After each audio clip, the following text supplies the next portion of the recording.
गांव में एक छोटा सा बच्चा था। उसके पिता तो थे लेकिन माँ की मृत्यु हो गई थी। पिता सारा दिन काम करता और अपने बेटे को पाल पोस कर बड़ा करता है। वह सारे सुख अपने बेटे को देता है जो एक माँ दे सकती थी। उस पिता ने कभी कुछ नहीं मांगा, सिर्फ इतना ही मांगा कि मेरे बेटे को कोई परेशानी ना। दिन बीतते गए, बेटा पढ़ लिख कर अच्छा जॉब भी करने लगता है और वह शहर में रहने लगता है। कुछ दिन बाद वह अपने पिता से मिलने आता है और कहता है, पापा मुझे कुछ पैसों की जरूरत है। मैं चाहता हूँ कि शहर में ही जमीन लेकर अपना घर बना लूँ। पिता इस बात को सुनकर बहुत खुश होते हैं। सोचते हैं कि मेरा बेटा है, एक ना एक दिन नाम करे। जिंदगी भर की बचाई हुई पूंजी को निकाल कर अपने बेटे को दे देते हैं। बेटा शहर चला जाता है और उन पैसों से अपना घर बना लेता है। पिता इधर इंतजार करता रहता है कि मेरा बेटा फिर से आएगा, एक ना एक दिन तो मेरे पास आएगा ही। जाएगा कहाँ? उसके पास अब कोई नहीं जाता था, क्योंकि न ही अब उस पिता के पास पैसे थे और न ही रहने का जगह था। कुछ दिन बाद बेटा फिर लौट कर आता है और अपने पिता से कहता है, पापा बाप दादाजी बनने वाले हैं। पिता को बहुत खुशी होती है। इस बात को सुनकर वह कहते हैं, तू मुझे मेरी बहू और पोता से कब मिलाएगा? बेटा कहता है, बस पापा थोड़े दिन और।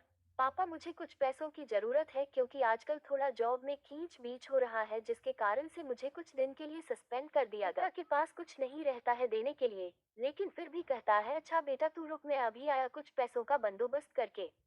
पिता बाद में महाजन से कुछ पैसे उधार लेकर अपने बेटे को दे देता है और बेटा पैसे लेकर शहर चला जाता है।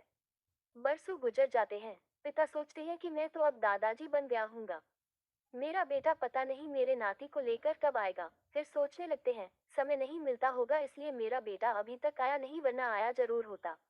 तब तक महाजन दो तीन आदमी को लेकर उस पिता के घर पर आता है और कहता है कि आपके वादे के मुताबिक मैं पूरे 3 महीने बाद आया हूँ अपने पैसे ले जाने। पिता कहते हैं, मेरे पास पैसे नहीं है देने के लिए। महाजन कहता है, जब पैसे देने नहीं थे तो आपने मुझसे उधार क्यों लिया? अभी पिता कहते हैं, ठीक है रुको, मैं तुम्हारे लिए पैसों का बंदोबस्त करके आता हूँ। और वहाँ के नजदीकी अस्पताल में चले जाते हैं। वहां जाकर अपना ब्लड डोनेट करते हैं और अपनी एक किडनी बेच देते हैं और उस महाजन का कर्ज छूटा कर देते हैं। किडनी बेचने के बाद उनकी स्थिति और भी खराब हो जाती है और वह उस राह में जी रहे होते हैं कि मेरा बेटा एक दिन आएगा जरूर।